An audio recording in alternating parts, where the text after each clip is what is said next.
Tak určite je to fajn, že ľudia mi poslali svoje hlasy, mám trošku širokú základňu na tom východe, takže...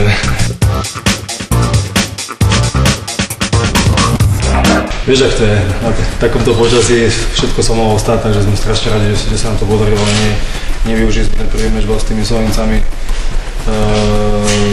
Proste nevyšlo nám to, chceli sme veľmi, ale je to za nami vyhrať za to Poľsko, to bolo veľmi dôležité. Potešili sme strašne veľa ľudí nám držalo prsty, takže proste sme strašne radi, že sa nám to podarilo. Je to za nami, teraz sa môžeme kľudne pripravovať na tie majstrovstvá sveta, ktoré nás čakajú.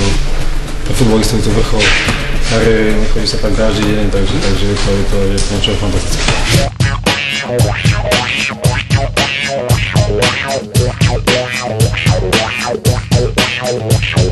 Po tomto zápase mám aj dres zaramovaný, takže to bude pre to na moje deti, je to pre pamätka, je to pre mňa, takže keď budeme starí na to spomínať, ak sa dožijeme.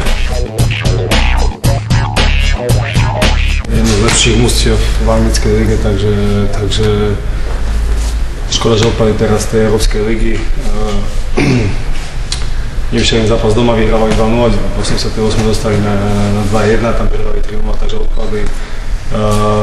Sunderland vyhrali teraz s Manchesterom, z Chelsea, fantastické mužstvo, bol som 3 dní v Liverpoole, Evertone, musím sa pozrieť na to všetko, skôr som sa s najvážnejšími ľuďmi, bol som skôr tréningové centrum, štádion, je to Anglicko, je to najlepšia liga na svete, fantastické podmienky, takže ľudia tam si milujú futbol, tak ja sa to opísať, to treba zažiť, takže to všetko, čo sa tam stalo, to ma presvedčilo k tomu, že by som podpísal tú zmluvu.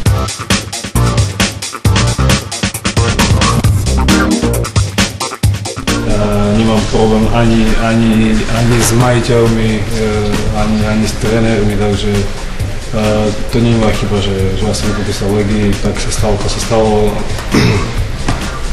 Dosť neskôr začali rozprávať o zmluve, takže potom to už bol na majstrovstvo, to všetko.